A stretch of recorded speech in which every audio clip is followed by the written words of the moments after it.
Welcome back to a Celtic State of Mind. I'm Paul John Dykes. I'm joined by JP Mason. It's a Thursday, JP, and no matter what happened on Tuesday night, won't dampen my enthusiasm for an hour's catch-up with your good self. The first thing I want to do, though, is apologise to the Urban One Jungle Lion, quite rightly stating that it was an absolute injustice that Chris McElwain blocked him yesterday. He claimed it was an error. That error has been rectified. Sorry, the urban culture. I give Chris one job and he starts blocking all the regulars. And Jungle Lion goes on to say it should have been Paddy Lavery. Right, so there we go. Sorry, the urban culture. You are welcome back. Get into the room. Let's talk Celtic. JP Mason, before we came on, you just said that was a shocker. And it was, but you've got to dust yourself down. Look at what went wrong. Try your utmost to put it right. We're never going to be able to go and beat Borussia Dortmund in the style that we beat Slovan Bratislava or indeed St Johnstone. It looked as though we tried to, though. Was that the biggest issue, the fact that we did not adapt? I mean, it did feel like we were leaving ourselves so wide open, and all the commentators in the night and afterwards have all kind of alluded to that and said that we needed to be a bit more clever, a bit more cute in terms of our approach. The one thing that keeps like coming back to me in terms of what I heard in the build up to the game was something Brendan Rodgers said, was basically, I don't know if he was putting it out there and making it kind of a potential or a possibility, that he said, no matter what happens, when I go into that dressing room after the game, I know I've still got a good team. And yes, that might sound slightly ridiculous to say that, and most people, especially of a non-Celtic persuasion in Scotland, will have had a really great time seeing our misfortune the other night and watching us getting absolutely picked apart and annihilated in the same fashion that we did to St Johnstone on Saturday night, where it could have been so much more than 6. But I think that is something that not everybody has to remember, but I certainly remember it anyway from the pre-match. And I remember thinking at that time, I was like, wonder if we will actually get battered. I didn't foresee the level of scoreline that happened, but you did. I mean, you see that stadium. That's a proper football stadium, and it would have been monumental if we'd have got anything the other night. Let's not beat around the bush. If we'd got a draw the other night, that was a massive result for us. So you've got to be balanced about it, in the sense that, well, if you're saying a draw would have been a huge result, then you've got to accept the damage that was done on the flip side of that. So it's never ever fun when it gets into the realms of beyond 5. It just it could have been any score they wanted, really, because there was so much time left. Yeah, and it did look, JP, and I don't even think it's a conscious decision. It looked as though they took the foot off the gas. And I think you see that a lot with these big scorelines, like even when we do it to teams. I remember going 4-0 up against Kilmarnock at Rugby Park, having missed a penalty within 40 minutes of the game. And you think to yourself, this could be 10, but, the muscle memory kicks in and says it won't be 10, because we've been here so many times before. And you know that the second half's always a different story. And generally speaking, the manager of the team who's getting an absolute annihilation will change shape, will change approach in the second half, damage limitation. And, to be fair, if it's possible to say that the second half was better than the first, it certainly was in terms of the conceded goals. The approach, I thought Hatate created a bit when he came in. There's a few things people have disagreed with me on, and that's what it's all about. I think Valle gave a good account of himself. I know that he was partly to blame for one of the goals. And this is a big one that I want to start with, because we'll come back to Brendan Rodgers, JP, and there was a term used yesterday by John Hughes on the bulletin: don't throw the baby out with the bathwater. And that's important this week, because we are not a bad side. There are mitigating circumstances for any Scottish club going into a fixture like that. And any of the Muppets on social media, and I don't mean Celtic fans, who think because another team for Glasgow went to Dortmund a wee while back and got a decent result, that this is somehow even worse. That's a nonsense. This is a different Dortmund team. This is a different set of circumstances, JP, right? So, competition. Exactly. So it's an absolute nonsense, right? But you know what? Give them their 5 minutes of fun to have a wee laugh at us, because we'll laugh forever at what happened back in 2012. And that's what football's all about, right? So you give and take a wee bit of it. And when you get hammered 7-1, you're going to get a slagging. But it's our job as Celtic supporters, Celtic supporters in pubs, at work, and the buses coming home from games, on podcasts like this, to try and unpack what went wrong, and to try and avoid the same thing from happening against Atalanta. Now, I'm not saying we can say it and then it will be done. Brendan Rodgers will make his own decisions.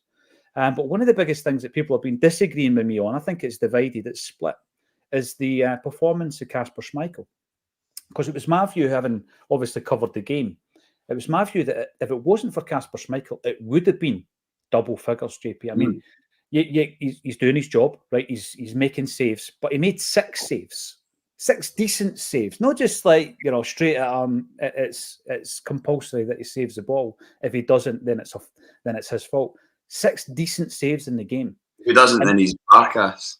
Yeah, out of position and all the rest of it. What's your take on Schmeichel? Let us know in the comments as well, because I've been talking to a lot of people since Tuesday night. That's what we do, both on the show and off the show. Yesterday I was in Glasgow. I'll come back to that, why I was there, who we were talking to. And it has divided opinion. I'm on Schmeichel's side here. I thought, had it not been for him, it would have been even worse. Yeah, absolutely. And I think you've got to also look at the nature of the goals, like 2 penalties. Mm-hmm. If anybody's expecting him to pull off an unbelievable save twice from, let's face facts, guys that are taking penalty kicks for Borussia Dortmund with that home crowd behind them, if they can't finish a penalty in that atmosphere, then they shouldn't be playing for Borussia Dortmund. But they are playing for Borussia Dortmund. They've paid a lot of money for players that are playing in the positions that can take penalties and score them with ease. So there's 2 penalties out of the 7 goals so far, and then the one that takes the nick off, it was Trusty, wasn't it? Yeah. And I do believe, it's just from watching it back and seeing the goal replayed, that, and it's not to have a go at Trusty in any sense, but if Carter Vickers had been playing, I don't think we concede that goal, because as soon as Trusty gets shown onto his wrong side, he looks, and that guy did show him onto his wrong side, and he didn't have the ability to put a tackle in or whatever, because he's not strong with his right foot. I mean, I'll be corrected in that if I'm wrong, but I just thought as soon as he went that wrong side, I was like, oh no. And the guy gets a shot away and it takes a wicked deflection. And so that's 3 out of the 7 goals. A couple of the other ones, Maeda gives that ball away in the edge of the box. Uncharacteristic. Yeah, really uncharacteristic. It was just, I don't know why or what he was thinking of, but the guy gets in. It was Adeyemi, I think, was that for his hat trick, when it was just a low shot into the bottom corner. The guy's clearly a great football player. Frightening. See the finishing, JP. I wanted to point this out, right? And this is where I guess I'm on Brendan's page with one of these things, whereby he was going on about being punished, right? It's one thing being punished for every mistake you make, right? We've got to cut the mistakes out. But it was the manner in which the Dortmund players finished the chances. Some of them were only half chances, in my view. But it was the unbelievable power they were able to exert in these shots. The finishing was top grade, like elite level, whatever term you want to use. It was up there, JP, to the point where if a Celtic player scores a goal, like 3 or 4 of the Dortmund goals on Tuesday night, we're watching that forevermore. That's like a classic moment in Celtic's history, because the finishing was frightening. It really was. And his other finish from the edge of the box, again with his left peg, just put so much, violence, to quote Joe Cole. He put so much violence behind the shot. I really don't know what people are expecting Kasper Schmeichel to do in that situation. Yeah.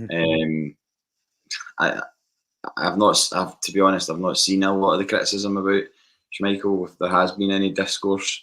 But it's always the same. People need somebody to blame. I would like to think that Kasper Schmeichel can rise above the harrowing circumstances of the game the other night, because for so far in his Celtic career, he's had it pretty good. Not conceded a goal in the league. Yeah. Okay, a couple in the cups, one against Slovan Bratislava, but that was a rude awakening to a lot of players. That if you think you're anywhere near the level that you need to be at, then you're wrong, because guys like Arne Engels was a rude awakening for him. I think the team that we put out was everybody's team. I don't really think that there's any glaring omissions to where we would have made it different in the midfield or up front or anything like that. But we just came up against a side that was on song. A lot of things went for them. The Engels penalty I thought was pretty harsh. Mm-hmm. I don't know. I really don't know what the commentary on that has been. If there's been anybody saying, I mean, I know Neil Lennon kind of went, I suppose it is a penalty if you're being really harsh, but he kicks the bottom of his foot, and you can see what he's trying to do, in much the same way as you can see what Yang was trying to do at Tynecastle last season, and the referee red carded them wrongly, and I think most people agreed with that. And it's just, I think Engels knew. You could see when it cut to his face, he was like kind of looking up as if to say, oh, "I'm done here. I've not got any real cause for complaint, even although it's not." Just don't give them the decision. This is a big thing. Don't give them the decision to make. You know. Yeah. I want to talk about Engels as well, because again, going back to John Hughes' comments yesterday, let's not throw the baby out with the bathwater. Kasper Schmeichel's been sensational for us this season. Breaking domestic records or equaling them. Engels is a record signing. We'll end up paying £13 million for this player and probably selling for 30 or 40. He will start on this stage, JP. He's maybe just not ready to start against Borussia Dortmund. I was disappointed that he didn't take more responsibility during the game. Callum McGregor didn't have his best night. That seemed to permeate in amongst the midfield, who weren't brilliant overall. And I think you're right. Going into the game, and we done the pre-match, I didn't see, correct me if I'm wrong in the comments, I didn't see any comments saying, oh, this is far too cavalier. This is far too open. They're going to pick us apart at ease, which they did. And it's after the game that you're looking at, because you're excited. There's an emotional element, JP. It's the Champions League, and we've got off to a flyer, and we're sitting second in the table, and Brendan Rodgers is cracking jokes in a press conference that, let's stop it now, and it's between them and Bayern Munich. Nobody laughed, incidentally. I think they were all more nervous than him. He was just enjoying the occasion. So we've gone into the game, and a wee bit giddy and thinking we might get a result. After the game, reality kicks in, and you're thinking, actually, we really needed a performance where it was backs to the wall. We really needed a performance probably where you're playing your two most defensive midfielders in front of the two centre-backs. You're probably playing with one guy up front, be that Maida for the running, and then maybe bringing on Ida near the end to try and ragdoll them a wee bit. That's all with hindsight, JP. I never saw any of that before the game. Everybody was just caught up in the moment and the emotion of it. But I would expect Brendan not to be. So Brendan Rodgers, he's the guy. He's the guy with the tactical nous. He's the guy that knows every one of these players' strengths and weaknesses. Will he learn from it? This is a big question as well, because I listened to the comments after the game. Listen, I understand they can't come out and say, I'm going to play this specific way against Atalanta. Why would you tell them how you're going to set up? But it does sound as though he was quite bullish, and he's going to continue a wee bit like Ange. I'm going to play this way, and that's it. But when you're against Dortmund, when you're against Atlanta, Aston Villa away from home, they can do some damage to teams like us, JP. Beat Bayern Munich last night, didn't they? I know. It's not something we've done in recent years, but I think just thinking about how he'd be thinking after the game. I mean, it's so wild that we were going into that with so much optimism, thinking, "Wow, we've finally got it." And the bar Carter Vickers not being available, that was a big blow, and it would be interesting to know how that game would have played out if we'd had Carter Vickers and Scales, a settled defensive partnership. It would be interesting to see how that would have played out had that been the case, but we'll never know. But everybody was going into that with not like, oh, we're going to get a win in Dortmund or anything like that, but I don't think anybody could have foresaw that level of Tonkin from Borussia Dortmund. I think even though that the team was the team that was picked was the team that it was, you would think that even that team could still adapt their style of play not be as gung ho and not be as open. But I genuinely think that the occasion played a part, and I know that the players might not agree with that, but I mean, you saw the atmosphere in that ground before kickoff, and that's not like, if you compare it to Atalanta away, their grounds I think half the size ish.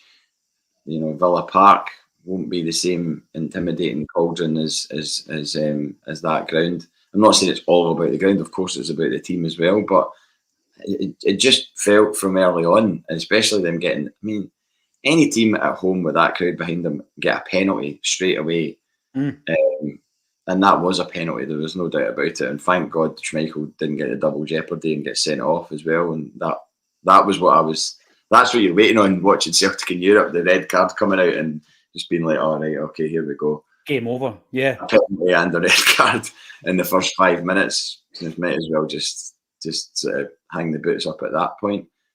But I think just early on, you just got a horrible feeling that the team were not quite at it and not really ready for this this wave of Dortmund pressure and attack. And even at that, there was times that Dortmund made it look nonchalant.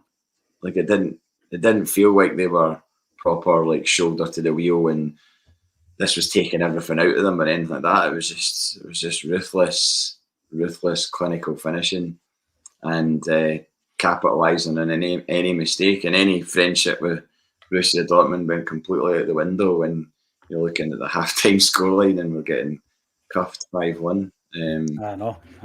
Your friend wouldn't do that to you. I'm looking at the goals, obviously the two penalties, right? And I was talking yesterday.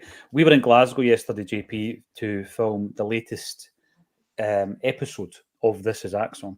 And the guest this week is someone who my old fella made me aware of through a movie called A Sense of Freedom, which was a Peter McDougall adapted story.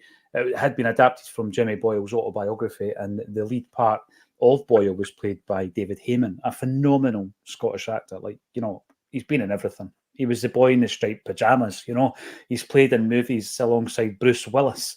He was in Taboo alongside Tom Hardy, which I loved because it was like as dark and atmospheric as Peaky Blinders and all this kind of stuff, period piece. An absolute gentleman. What an unbelievable human being, a humanitarian who has set up a charity called Spirit Aid, who helps the kids who are basically left in ruin after war, which they have no skin in the game. They've got nothing to do with it, but they're left basically with no running water, no education, no jobs, nothing, in towns and villages that have been left basically in piles of rubble. So incredible. And he's doing work in places like Kosovo, Palestine, and closer to home. And it was a great occasion for me because it's one of the ones, JP, where when you're a wee guy and you're getting introduced to things, like, this movie, it's a bit gritty, but I'm going to let you watch it. And it's A Sense of Freedom. Anybody who's watched it will know it's quite a gritty film. And it probably set me on a pathway to starting to watch Peter McDougall's films. You've got the box set, right? You've got the box set with Just the Boys Game and all that. Yeah. Absolutely tremendous, and to meet him, it was good enough. But to actually sit and spend some time with him and get a wee coffee afterwards and talk football as well, and last night and wonder, is everybody sharing the same frustrations? And they are. Everybody I've spoken to absolutely are sharing the same frustrations. And what I was talking about afterwards with Tommy and Stevie Mullen, obviously an Acsom aficionado from back in the day, hopefully we'll see him again, was a penalty could probably be described as an individual error by a player to give away a foul in his own box. And two of the goals were down to penalties. And then I was looking at the goal that made it 5-1. That's the one where Maeda gives the ball away possession. He gives away possession cheaply. The goal that made it 6-1, Alistair Johnston gives the ball away cheaply. And the goal that made it 7-1, it was Valle, a player who I thought played pretty well in the second half. So 3 goals with sold the jerseys. Individual errors, JP. The managers always go on about that. These are things that we have control over. We don't have control over the ability of Dortmund. They're at a level, we're at a level. But what we do have a control over is what we do with the ball and we've given the ball away 3 times cheaply, and they have capitalised with tremendous finishing. And we've given away 2 penalties. Now, I'm not sitting here saying, oh, by the way, if we didn't do that, it'd be 2-1, because I know it doesn't work like that. But we made it a lot easier than we should have done. We were not at our best. And that's the one tiny bit of glimmer of hope that I'm taking from the game. We weren't at our best, JP. If we were, we would have still been beaten. I get that. But it wouldn't have been as much of a mauling, would it? Well, I'm just thinking back to the first penalty and the way that it breaks and goes into space that ends up becoming a race to the ball between the striker. I think it was Girassi. Was it the striker? Yeah. So I think it ends up becoming a race between him and Schmeichel to get to the ball. And obviously, classic situation of a keeper coming out and the player going to the ball. I bet if you press pause at that moment, you'd be like, what happened next? Well, what's the outcome? Yeah. A penalty's coming here, because you can see that the striker will have the momentum to get to the ball before the keeper. But the way that the ball broke for that to happen was a complete freak, because I think he tried to play it inside, takes a nick off maybe Scales or something. I think it was Scales. And then suddenly you're left with this dangerous position. Now, obviously, you could say, well, cut it out at source and don't let him run anywhere near the box. But it was just one of those unfortunate things that 9 times out of 10 that doesn't happen and we get away with it. But the fact is that I think, as well as immense quality, there was a sense of everything they're going to do tonight is going to go in. And I would have loved to have been there, friends texting saying, oh, I bet you're glad you didn't go now and all that. And I'm like, no, absolutely not. You still want to do Dortmund away. Absolutely. 100%. And the frustrating thing is we don't even get a Dortmund home game out of this. And I know that that's the new format. JP, we might meet them later on in the tournament. Highly optimistic, but it's a bit frustrating that there's no home game to seek some sort of revenge.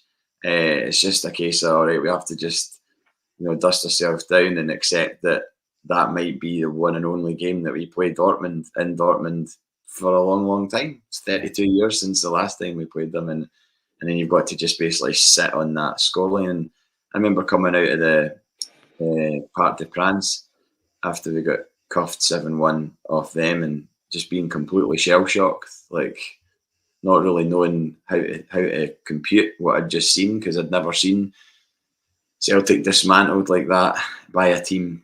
I mean, obviously we know why. I mean, what that team was and everything else. There were no plucky upstarts. They were like absolutely laden with world class talent. That it's no wonder that we got beat 7-1. But the team the other night against Dortmund, have they got any real guys in there that you're like, whoa, that those guys are going to go for crazy money? They probably will at some point now that they've proved that they can do it at that level. I mean, I don't know what value Adeyemi is. I've no idea. I don't know what they paid for him. I don't know how much he's valued at, but it did feel like we were playing against a team that was finding its feet at that level. The players you mentioned, though, JP, we've come up against guys in the last few seasons who have gone on to be sold for like mega bucks. And the two that always come to my mind are the 2 guys that ended up at Chelsea, Mudryk and Kunku. And they guys, for me, were dangerous. They were dangerous players against us. And obviously they were going to move and get big money for their clubs. I did feel it was a slightly different level the other night. I felt that Dortmund were a better class of opponent than the teams that we were playing under Ange Postecoglou, and I take Real Madrid out of that equation. But I think that the mitigating circumstances of Celtic playing in Scottish football, Celtic playing St Johnstone, Dortmund, Ross County, that's it. Falkirk, St Johnstone, Dortmund, Ross County, that is our running fixtures. There's nothing Celtic can do about that. Nothing. So they're mitigating circumstances that we have absolutely no control over. There is no influence whatsoever over that type of thing.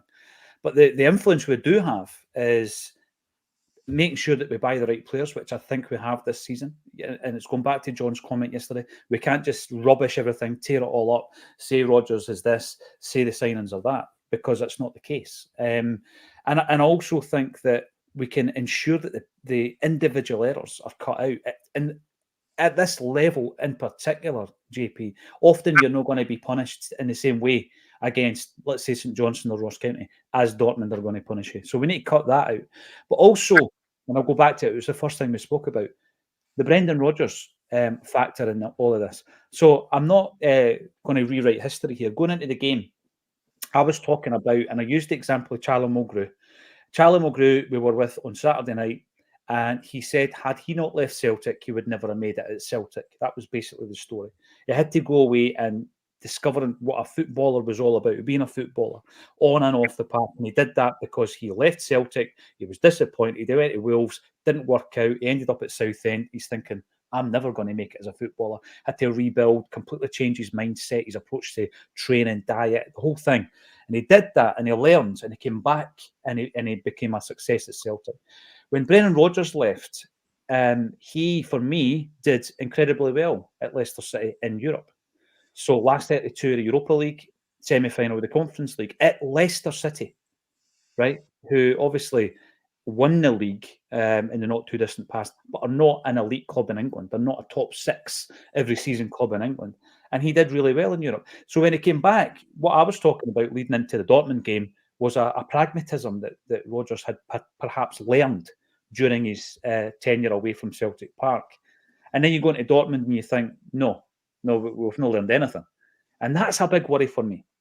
Can he change? Will he change?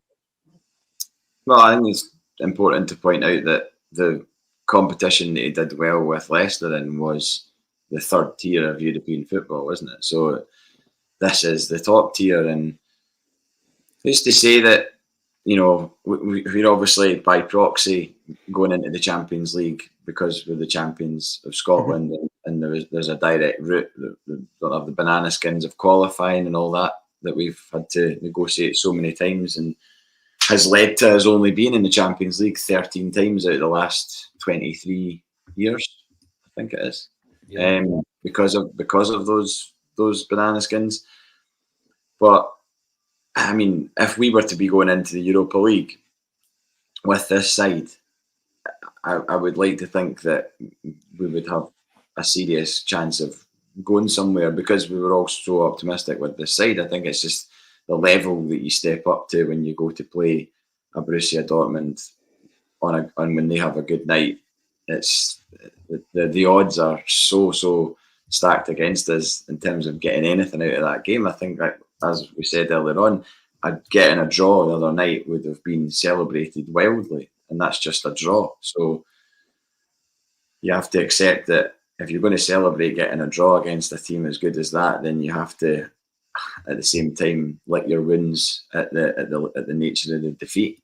But I think Brendan Rodgers will be definitely hurt by the other night, because he was hurt by getting put out of the League Cup off Kilmarnock last season. So, I mean, that's one thing, but getting your trousers pulled down in Europe by any club, never mind who they are, whether it's Dortmund or Real Madrid or whoever, it's just not nice. But I think you can kind of get away with it in a sense because it is a big club. Like if we'd been beaten 7-1 off Atalanta, for example, I don't think the pill would be getting swallowed quite as easily as it is now, because you accept that the other night could have easily finished 4-1 to Dortmund and everyone would have just went, okay, fine. But it's when a team puts a gloss on the scoreline I think 4-1 is that limit. No, listen, I'm a Celtic fan. I'd never ever want to get beat, JP. But a 4-1 scoreline isn't an absolute tanking at this level. So that I'm not. Would you call it respectable? I don't know. But it's certainly once you get to the 5 that you're like, right, we're getting pasted here tonight. But 4, you've seen a lot of the results. There's a lot of 4-0s at this stage, at this level. Yeah. You know? Yeah, no, there is, and I think Rodgers. Well, we're going to find out very soon in the next couple of weeks, because we've got another big away game, and that will be interesting to see who he puts faith in for that game. Does he just go again with the same team? Hopefully, Carter Vickers is back. Does he go with the same midfield? Because I didn't have any qualms at all about Bernardo starting over Hatate. And then you get people texting you at half time going, then now we'll see why you should have started with Hatate. Like, come on. The general consensus was everybody wanted. Absolutely. I can only go by, as I say, the people I speak to, the social media that I see, mainly on our own pages, and obviously the comments, which I'll be getting delved into here. Now, to give you a kind of idea, normally on a post-match, on a live basis, we'll have about 1,000 plus on a live basis on the post-match, and then that will rise to over 10,000 as the next 24 hours goes, and then obviously we're right back into a new bulletin. And there's a shelf life for these bulletins of probably 24 hours, JP. On the post-match against Dortmund, there was over 10,000 people live watching. Over 10,000. Honestly. Unreal. Now, I know there's going to be a lot of trolls in there, right? There's going to be a lot of trolls, but I think that shows you the level of derision, the fact that there was an expectation that wasn't fulfilled by watching the game. The pre-match was busy. The half-time bulletin was really, really busy. I didn't see anybody who had an issue with the team lineup or the shape that Rodgers went. Seriously, I didn't. And the contributors of which I was part of on the night, we didn't either. We were caught up in the moment. And you kind of put the emphasis and the responsibility of not being caught up in the moment on the professionals. We're fans. Brendan Rodgers is a professional. And the big question is, do we do it differently the next time round? I think we've got the personnel to shape up differently. And I also think what's important to note, JP, you can do that in match. You should always have, right, people get stuck on what formation you're playing. The formation changes during a game. The formation changes when you're defending versus when you're attacking. And it should be able to change if you go that 3-1 down after 29 minutes and you're thinking, wait a minute, this game is about to run away from us and we need to make sure it doesn't. Let's get to halftime at 3-1. How do you do that? You've got to change shape. I didn't see us doing that.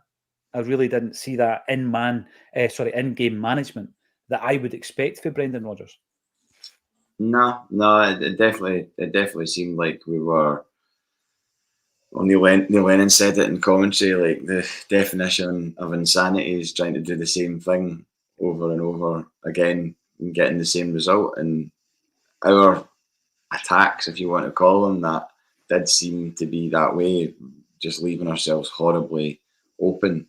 So many times they got in round the back, and you were just like, "Oh my God, this is a horror show," because it genuinely felt like any time that they got near us, they had the power and the clinical finishing to just put away anything they wanted to do, and you just felt really vulnerable. And it's so weird to have gone into that game not thinking that we're unbeatable. I mean, far from it. There was no way of people going in with that kind of attitude, but you did feel reasonably confident that we had a side that could at least stand up, compete. Yeah, at least compete. Yeah. And when we failed to do that so badly, and I wonder what the talks and the chats have been between Brendan Rodgers and his coaching staff in the subsequent 2 days since that game, because what their conversations have been had. It would be great to be privy to them, just to find out, if there was any kind of, we should have done this or we should have done that, and we maybe shouldn't have put. I mean, was Greg Taylor? Was there an injury there? I was going to bring it up, JP, and I wanted to qualify before saying this. This is not an opportunity for us to have a dig at Taylor. This is not why I wanted to bring it up. I was actually going to say to you, do you think he was taking off because he wasn't fit? Because I know, obviously, that was the scenario against St Johnstone, right? Yeah. And it was a precautionary thing, and he's come off. Was he teetering on the edge of being fit for the game, and it wasn't working out? I did notice in the first half, there was words between him and Schmeichel at one point, and I could be wrong. I'd need to watch it back, and I'm not really prepared to do that. And Schmeichel, I think, suggested that something had not been done 3 times. I think he put 3 fingers up at Taylor. So it looked as though he was off the pace a bit for me. And if that's the case, and he was injured and had to come off, understand it. If it wasn't that, and it was down to his performance, where does it leave Greg Taylor? Now, He's a player that obviously we've been trying to get a left back for some time. Taylor's seen off a few. We gave him big plaudits last week. Let's not forget, seeing off like Salt, Ball and Golly. Who else? There was another one. I've tried to put them out. You've erased them. You've erased them out your memory, isn't it? Yeah. I think that what's happened at Bernabe, he's in Brazil. And I think what's happened with that is you see him on a domestic basis where we are attacking for most of the game, JP. Domestically, even against the main challengers, we come up against Rangers and we just steamroller them, right? So I think he's good at that. I really do. I think he's a decent player. You look at his assists. Since O'Reilly left the building, he'll be up there in terms of the amount of assists that he's provided over the last few seasons. Maybe not over his Celtic career because you've got guys like Forrest and McGregor in there, but in the seasons that Taylor's played, very few players will have assisted more than him. So he's good at that. But when he's challenged as a defender against proper opposition, because again, we were on the front foot against Slovan Bratislava, right? So, he had a good game. And if you look at the post-match, we were fully praised for him. But if you come up against a team that are attacking you, Greg Taylor is not comfortable. Is that something that you think Rodgers has in mind? What's the reason he's not signed a new contract? Has he been offered a new contract? What's the future going to hold for Greg Taylor for you? Yeah, I mean, there's obviously massive question marks over him because we're getting ever closer to January, and would I be right in saying that he can speak to other clubs come January? Yeah. I mean, for that to be happening with a guy who is a first team player at Celtic, like a first choice starter, that is concerning, because it would be concerning if it was anywhere else on the pitch. Mm-hmm. This left back position is just such a weird anomaly of a position where we just have never been able to nail anybody down and get the same return as say Kieran Tierney. 80, yep.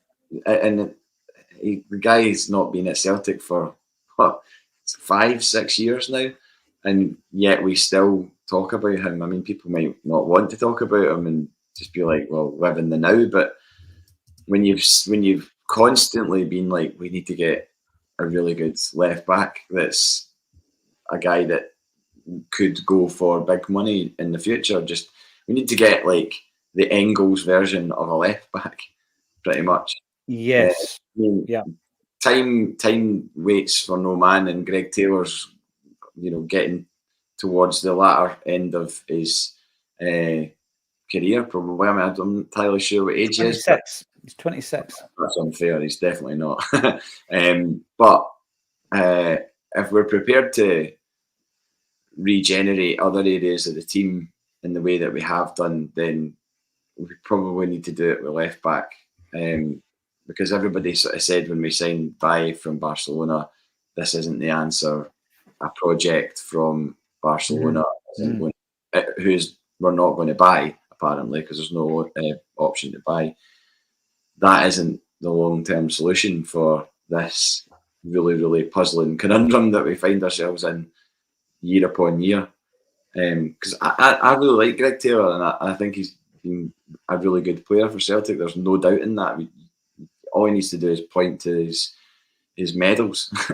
He didn't get them by being a bit part player. He's been an integral part of all of those titles and all those cups. So you can't for a second say that he's not been a good player for Celtic. But there's a crossroads here, and we don't know if he's going to continue on at Celtic or not. But if he's not, then a decision needs to be made, and we need to have somebody lined up to come in to make that jersey their own if he's not going to be that person. Yeah. I mean, you do look at him, and I don't think, or maybe where he was in his own development, he wasn't quite the same player. I don't think Lenny fancied him much, actually, when he came to the football club. And that's probably why we spent over £3 million on Ball and Golly. In the season where we lost the league, we brought in Laxalt. And by the way, see, when you're talking about bringing in a left back, right, it's all right, again, with hindsight, say it didn't work out.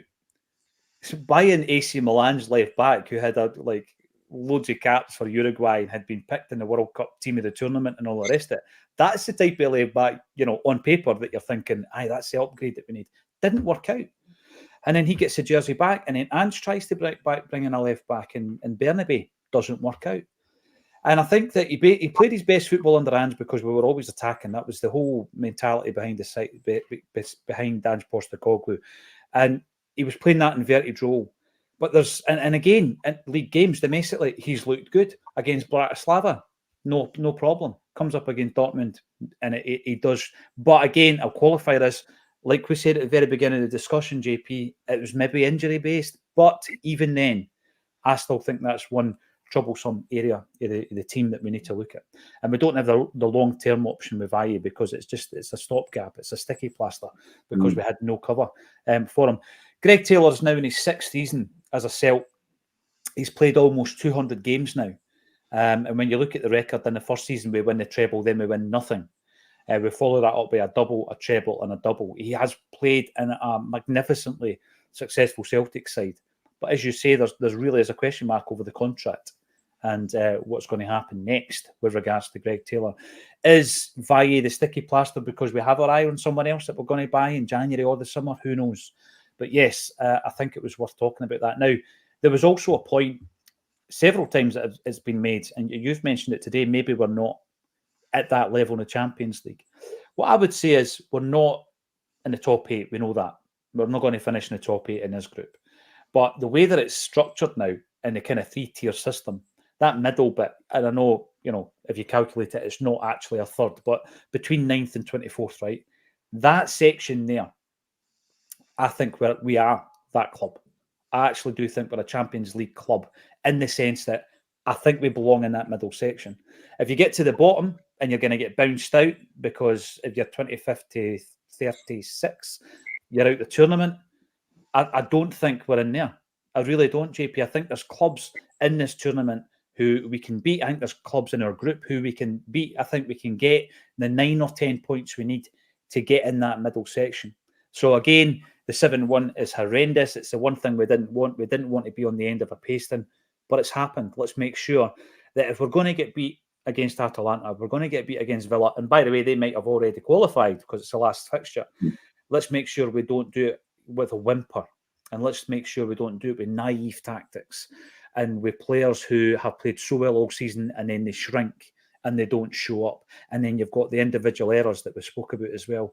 Eradicate all that, and we're not talking about a 7-1, But then you look at the results, and I mentioned this before, and by the way, people going on about Champions League, Europa League, it's not as clean cut as if you don't make it in the Champions League, you've had it. Next season we're in the qualifying rounds. If you're getting bounced at the qualifying rounds, you do drop into the lesser tournaments. You do drop into the conference and the Europa. If you're getting bounced at the qualifying rounds, I'm not saying that's what I want. I want to be at the top table, JP. I want to compete. I don't want to participate. That's a big thing. And the other night, were we even participating or were we just watching? I'm not quite sure. Half the time, I thought the players were just ball watching. Now, before I get to my next point, Celtic have announced their new jersey, which you and I spoke about last week, because I had it confirmed by a pal of mine that was going to happen. And you've got a jersey over your shoulder, and I'm looking at that, and that reminds me of one player in particular. Who does it remind you of? Pukki. Teemu Pukki. Teemu. It's interesting how now people go when something is lacking quality. Did you order that from Teemu? Teemu Pukki. No, it reminds me of Mubarak Wakaso. Oh, right? But the reason behind that is because he scored wearing that jersey on the night I got married. And we were playing away from home, and he scored a goal that night. Mubarak Wakaso, 10 years ago, JP, on the 18th of September. How could I forget? It was the night I thought Scotland would be independent. Since leaving Celtic, he was only on loan from Rubin Kazan. There's that team again that we do business with. He has gone to Las Palmas, Panathinaikos, Granada, Alaves, Jiangsu Suning, Zhenzhen, and Upen. And he's now 34 years of age. A Ghanaian international with 70 caps playing his football in China. That is where Wakaso went. Teemu Pukki. There you go. Another £3 million down the drain. The Urban Culture, please forgive us. It was that guy, Double Denim. Forget Celtic. Let's talk music. not the only person said, you know what, can we not just talk music the day, JP? We'll come back to that. Smell the glove. Guys, just talk music for an hour instead. We never get that. We never get that on a Thursday. Urban is out of jail, says the wee green man. He is. Hail, hail to the urban culture. What did you do to Double Denim that made him block you? That's a big thing. And here he is himself. Afternoon, folks, with a wee guy in avatar. Urban should now be free from Acsom purgatory, with my express apologies and much grovelling. I'm not quite sure what happened yesterday, JP. I just took a couple of hours off to speak to David Heyman, and it was mayhem. AGSC Tech. I was considering taking a 12-hour train to Milan, then to Bergamo, but Rodgers doesn't seem to be taking his responsibility seriously. To hell with that.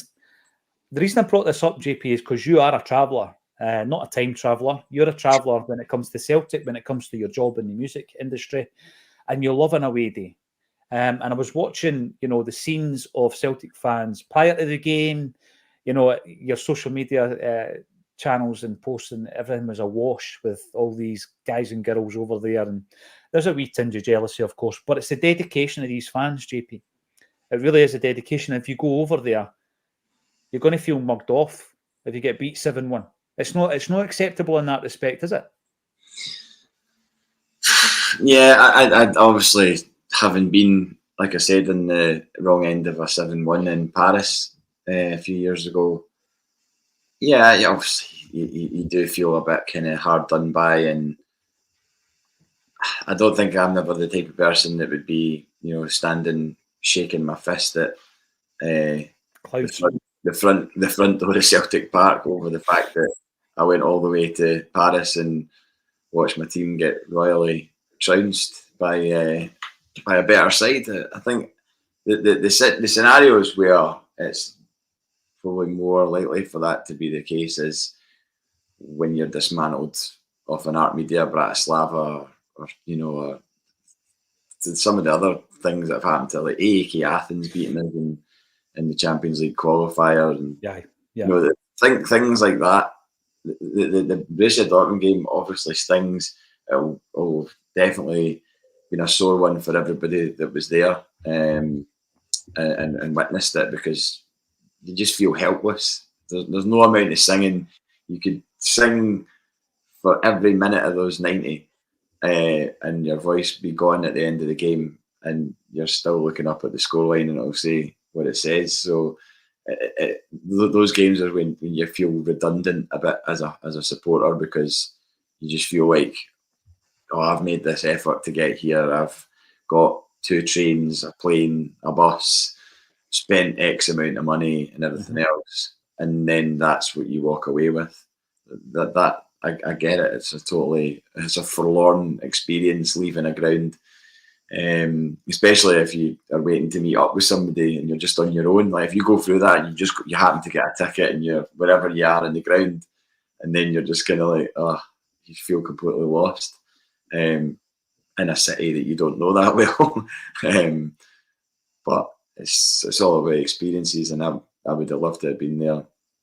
I would love to be going to Bergamo, like your man AJS Technology said he'd be considering getting a 12-hour train to Milan and then another train on to Bergamo. I mean,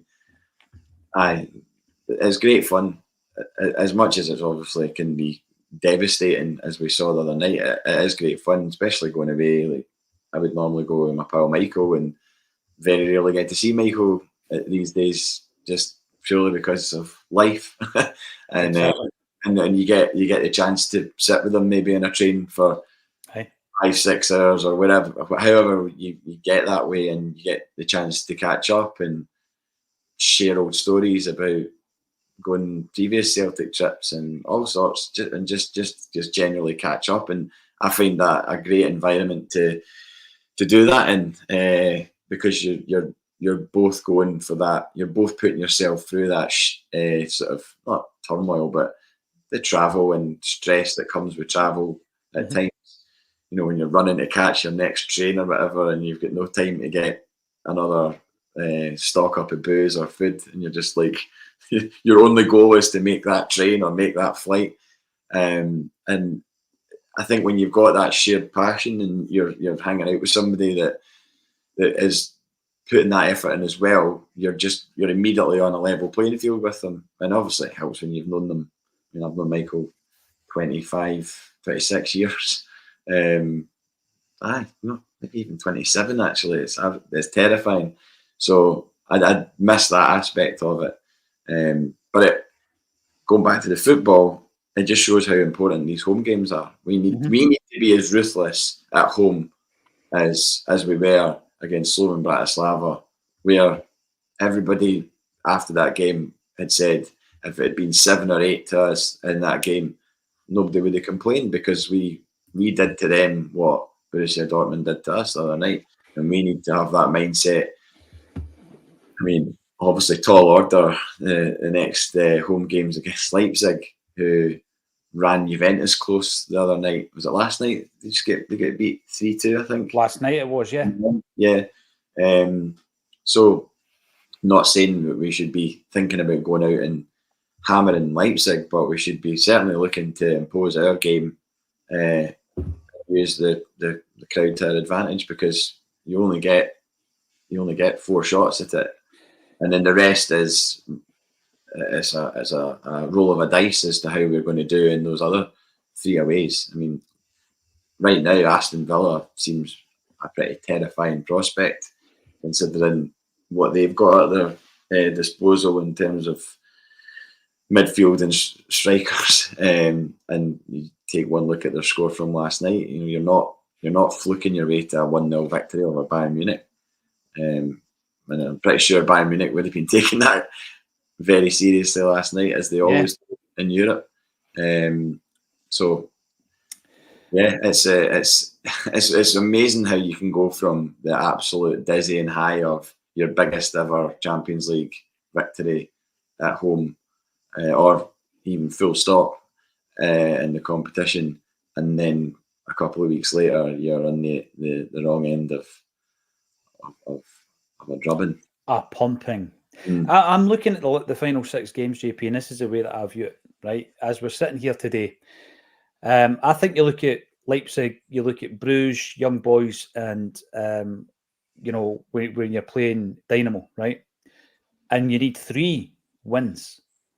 No, you need for me to qualify. You actually need 2 wins and a draw out of those 4 games. You need 2 wins and a draw.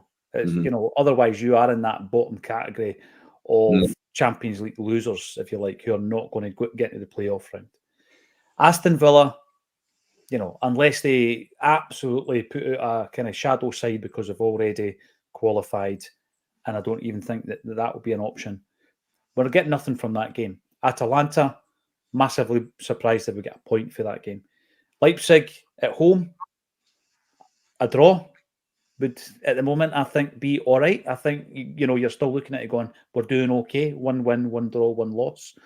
But when I look at the rest of them, Dynamo Zagreb away, they've not done great, but they drew with Monaco 2 each last night. Borussia Dortmund beat them 3-0 in Bruges. It's not a given, even though it's at Celtic Park. Young Boys have been pretty poor, lost the first 2 games. Again, not a given. But I think you need 2 wins and a draw from those 4 fixtures. And then your Atalanta and Villa games, if you get anything, great, but you're not expecting it. That's the way I'm looking at the rest of these fixtures. And I'm keen to get the comments coming up, because obviously you've got to dust yourself down, get yourself back into it, JP. Because we've got a game at the weekend away from home that can't be, despite our incredible form, that can't be taken lightly, because we've not had to go into any game so far off the back of an absolutely demoralising defeat. But I did read Kasper Schmeichel's sort of theory that he never allows himself to either celebrate or commiserate beyond midnight of that game, of that day. So once the clock chimes midnight, even if they've won a game, he'll not be overthinking that and sort of dining out on that. You just don't focus, just then shifts. Focus to the next game, and I'll go back to what I said at the start. Brendan Rodgers did say, I know I've still got a good team regardless of what happens, and I haven't forgotten that just because of what happened the other night. I don't subscribe to the scorched earth policy that everything's now rubbish because we got battered off Dortmund. I don't think that at all. I didn't think after beating Slovan Bratislava that we were suddenly going to, start swatting teams aside in Europe just because we had established a style of play and everyone was on song in terms of numbers and attacking, and Nicholas Kuhn coming on against Falkirk and scoring 2 and assisting 2. He's been on fire this season. No, and he just didn't even. And he had a chance. That's another thing I never mentioned when I was going on about individual errors. He had a brilliant chance. That reminded me of a chance I had for Paul Beth under 18s when I was clean through and goal and just made a mess of it. Blood to the head. That's the only music chat, and it was Coldplay. Dearie me, must do better. Rolex Phil, Will Ross County, nice avatar. Will Ross County feel the backlash? I hope they do. I mean, people go on about Ross County and going up there and it being difficult and all that. I think sometimes we make it difficult for ourselves, but the fact that Ross County are able to do that as well, JP, line up in a certain way, we need to learn from that in a kind of roundabout way. How teams make it difficult for Celtic to play against them. We need to do that against the likes of Borussia Dortmund. We've also got Mickey Boy 80. We have to set up, there you go, the way team, I just nicked your point there, Mickey. Teams in Scotland do against us at Celtic Park and try to defend and hope we can get a draw or keep the score respectable. David Boyle. And then when you get the chances, this is what's key, JP. When you get the opportunity, you've got to take it. And Kuhn didn't take it. And Adam Ida, a wee bit more difficult because the ball was kind of behind him, wasn't it? I think he'd planted his weight and the ball was behind him. But it was another chance.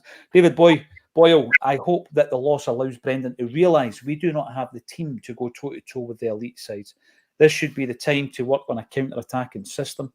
As well. So I think we're all feeling the same kind of pain. Rob Lilly, we'll have to wait and see if Champions League defeats are more acceptable or more embarrassing and how that affects the echo chamber that is the first team group of players and coaches. Risky business, competitive football, says Rob. A couple of wee things I want to cover.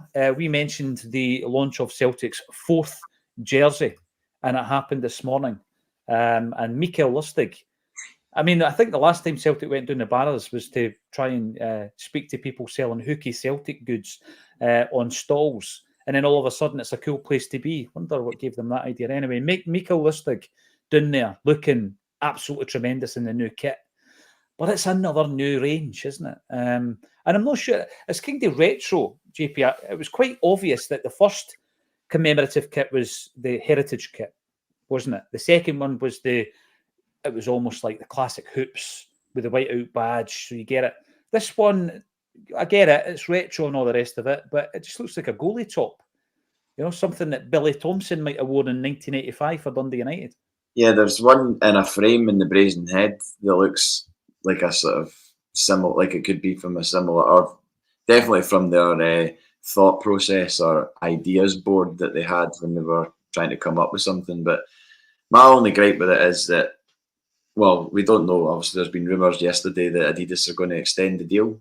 Saw that on this season. So maybe there will be room to do something else. But I was just annoyed that the trefoil Adidas badge. If that's the only Celtic top in 4 years of getting our kits made by Adidas, that the only Celtic top that has a trefoil in it currently is that, and I just find that disappointing because I'd love to see a home top with the trefoil in white on a green hoop. I know.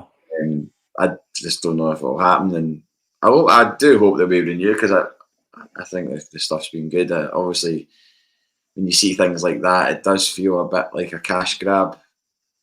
It's their prerogative to put stuff out. If people are willing to buy it, then you can't really argue with it. But I'll not be rushing out to get any of this new gear. I can't. They didn't do anything for me. I can see it'll be a hit with some people, but it didn't really float my boat. There you go. I'm surprised they didn't do the photo shoot down at the Barras the time that they released a jersey that was meant to be all to do with the music culture in Glasgow. Remember that one? The tenuous link. The music top. The sound wave music top. I did quite like that kit, actually. That was a nice kit. George Robertson comes in to say, JP, Kevin, your old bus convener, asked me to say hi to you, mate. Do you know Kevin? 17-year-old busking Veer. Maybe it's PJ. I can't think of a bus convener called Kevin either. Maybe Kevin Henderson. Maybe Kevin, perhaps. And if that's the case, yes, brilliant. Paul Hunter was our bus convener on the Heriot Watt. There has been others that have claimed that title, but it would be Paul Hunter. So I stand corrected if I've got that wrong, but I need to know more. Nice. I've got one final point. I'm going to throw this out here, and I want people in the comments to tell me yes, no, whatever, or if I'm talking nonsense. Here's a wee thing I was discussing yesterday, JP. I want to know your thoughts on this one, right? So the BBC were talking to Neil Lennon last week. Neil Lennon got, I think, quite a lot of plaudits for his analysis the other night. I never heard anybody slagging him off. I thought people thought he was pretty balanced, as frustrated as most Celtic fans were. And there was a question, and it's almost like that stock question every time somebody interviewed Noel Gallagher, when's Oasis reforming? Every time somebody speaks to Neil Lennon, when are you coming back to Celtic, right? It seems to be the question that he's always asked. And I'm at that stage now, after the disappointment of not winning the league during that most difficult campaign, that if Neil Lennon was to come back to Celtic, I think, yeah, not a problem, as long as it's not as a manager. I think that ship has sailed. As a manager, he's been a manager twice. I don't think he's going to come back as manager. So I was asking myself, if he was to come back, then where? What's his role? What's his position, right? And then I started thinking, listen, hear me out, JP. We haven't appointed a head of recruitment yet. Could Lenny be involved in the recruitment? And listen, let me qualify this. Give me a few moments to do so. Brendan Rodgers isn't a recruiter. You know what I mean? He's a coach. And I think that last season when he was talking about, I will develop and work with the players that I'm presented with, that's all fair and well if you're presented with the right players. And last summer, he clearly wasn't. But recruiting players isn't his forte. And I think he would admit that himself. We've spoken to the Liverpool channel, the Anfield Wrap, a few times about this. And they've said that was not what he was good at, identifying and buying and recruiting players. Was Lenny good at it? Right. I thought I'd have a wee look. So here we go, JP. Tell me if you agree or disagree. 2010-11 was Neil Lennon's first season at Celtic. Here's a list of his signings. Charlie Mulgrew, Chad Uri, Joe Ledley, Daryl Murphy. Efran Juarez, Gary Hooper, Beram Kayal, Daniel Mistorovic, Emilio Izagiri, Fraser Foster, Anthony Stokes, Olivier Capo, Freddie Lundberg, Tony Watt and Chris Commons. Quite a lot of players came in. I think in terms of players that didn't work out, flops, however you want to describe it, I would say Capo, Ljungberg, Juarez, Murphy, and I'm on the fence with Chad Uri. I wasn't a big fan of Chad Uri. That's maybe a personal thing. But the rest of them... Because he laughed after he lost that goal away in Europe. Maybe. He was laughing. Like, hey, we've just... I made my mind up after the game against Sion, where we got knocked out, but there was the issue with the paperwork and we went through. You remember that night at Celtic Park? Mm-hmm. And after that game, I just thought, nah, if he doesn't play for Celtic again, I'm happy. But it was a personal thing. I knew. I just didn't like him as a player. So I'm on the fence with him, but generally speaking, a cracking record when he came in. The following season, 2011-12, we're signing fewer players at this stage. Kelvin Wilson, Adam Matthews, Victor Wanyama, Fraser Foster again, Mo Bangura, Badji El Kaduri, Andre Blackman, Mikel Lustig, Rabiu Ibrahim, and Powell Brozek. From there, I would say the successes were Wilson, Matthews, Wanyama, Foster, and Lustig. Some big names here, by the way, JP, and also, and I've not worked this out, the money we might have made from a lot of these players as well. Mm-hmm. Foster comes back in on loan again. We signed, he comes in permanently. We signed Effie Ambrose, Miku, Lubos Kamenar, who? Lassad New, Rami Gershon, Tom Rogic, Victor Noring. And again, from there, I would say Foster, Ambrose, and Rogic went on to be successes. The following season, he brings in Virgil van Dijk, Near Beaton, Stefan Johansson, Lee Griffiths.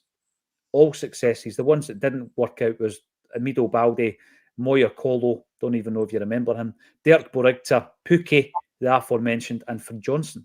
So in his first time at Celtic, look at the hits, JP.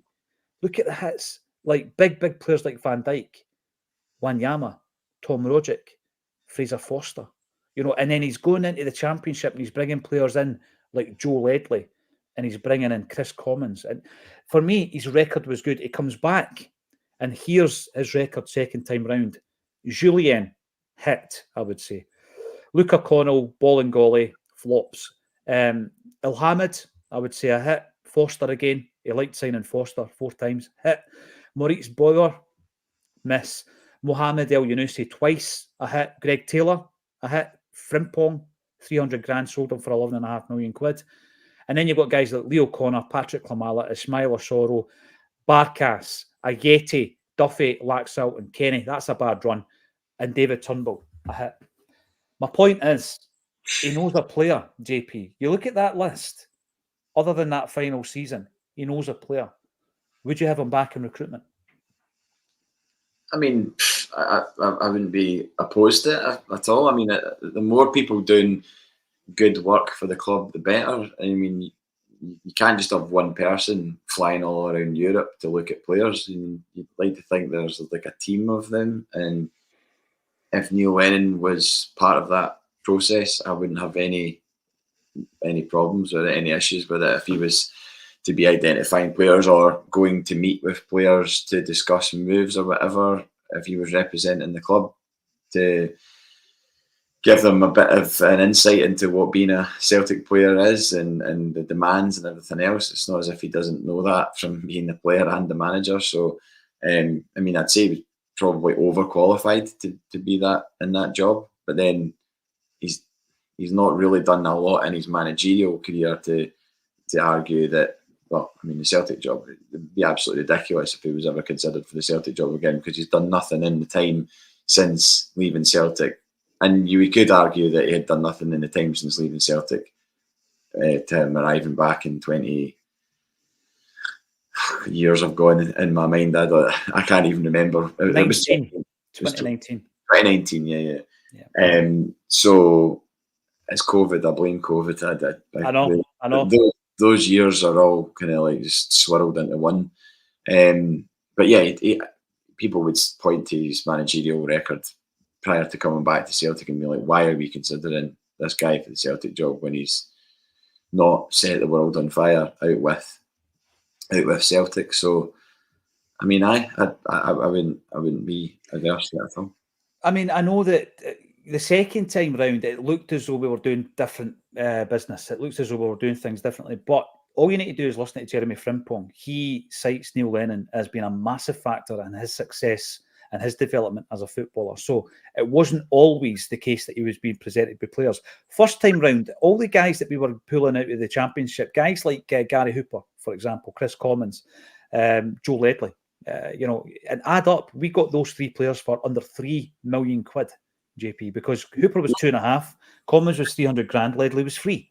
Even without knowing like the actual, obviously, of all the names you listed there, Rabbi Ibrahim was the one that I did hear that was foisted upon him purely because the guy was in a bit of a sticky situation wherever he was, and the agent asked Peter Wall to help him out, and just said, "Oh, let's give this guy. We'll do a favour to the agent." Whether it was your man, I can't remember his name. Was it? Yes, yeah, Dudu Dahan. Dudu Dahan, yeah. It was whether it was to help him out, and basically Neil Lennon had to sign this guy, and he didn't really. I don't think he had any idea who he was. But it's mad when you read out those signings like Ledley, Hooper, Adam Matthews. You just know Matthews is another one from that. You just know that they're Neil Lennon signings, don't you? That you know that they're not agent favours or anything like that. They're guys that he's been like, that's a bit of me. That's a bit of me in that player. And I want that, and I know that I'll get good numbers and consistency out of these guys because coming to Celtic to them will be the biggest move of their career. And I think that's been something that we've maybe moved away from a little bit in terms of, I mean, you definitely got it with Luke McCowan. He could go on to play for an English Premier League club, but it'll never be as big as Celtic to him, will it? And all these guys that Lennon signed, did they ever go anywhere else and do anything bigger than Celtic? No. But while they were at Celtic, we got consistency out of them, and for very little value. I mean, I don't think we paid, like you said, we paid like 3 million for 3 players. The only time he really pushed the boat out, second time round, was Julian, £7 million quid. And I know you could say Ayeti and Barkas, but even at that time, £5 million, big signing for Celtic, but it was hardly massive in the terms of European football and try to do something in Europe. But there's my point. And the reason, and Adam Matthews was also in that category of players that we were kind of scouring around the divisions underneath the Premiership in England, and he was utilising his former agent, Jim Melrose, actually, former Celtic player, to go and do that for him. There was the Duhu Dahan connection, and obviously there was a few players that came through that: Rami Gershon, Nir Biton, Beram Kayal, and you know, we did all right. El Hamid was another one. We did all right with that. It wasn't Ibrahim, it was Gershon. It was Rami Gershon. Yeah, didn't last long. Anyway, I'm putting it out there. People might say, listen, it's an old boys act. There must be a better recruiter than him. But all I'm saying is, does his record stand up? Let us know in the comments section. Let us know what you think. Not a knee-jerk to the other night, just the fact that we've not had someone as the head of recruitment for several months since Mark Lowell left the club. Yes, we do have a game against Ross County at the weekend. We'll be talking all about that tomorrow. I've got to thank JP for coming in and giving us a level-headed, balanced view and opinion of all things Celtic today for an hour. Yeah, I don't think you got level-headed at full time on Tuesday night. No, it's impossible. I don't miss the post-match reaction, so more power to anybody who can get on a live internet stream in front of 10,000 people and talk in any way cohesively or otherwise, because I mean there's a tendency just to rant or lose your train of thought, lose your thought process, and just talk nonsense for half an hour, because you're just like I said, when you come out of a ground having been beaten 7-1, your head's all over the place. So if someone comes up to you with a microphone and just was like, you know, that's why these things work. Tell me how you feel. I'm like, no idea. I'm sorry, man. I need to go and get a drink. That's how those fan reaction videos get like loads of hits, don't they? I mean, we don't do them, but that's why people go out. I think Arsenal, maybe Fans TV, were the first guys to go out with the mic and vox pop people after games, and it's just like you get a lot of the emotion, don't you? High and low. But yeah, absolutely, JP. By the way, we're down to 50 tickets for Gordon Strachan, who knew how to progress in Europe on a small budget compared to today's and Martin O'Neill's budget. And he got us to the last 16 twice in succession. How did he do it? We're going to be asking him on stage later on this month alongside John Hartson. It's heading towards a sellout. Come along. The ticket link is underneath this video. Join us again tomorrow at 12:30 for a Celtic State of Mind. And thank you once again, JP, for joining me on Acsom. Cheers, Paul.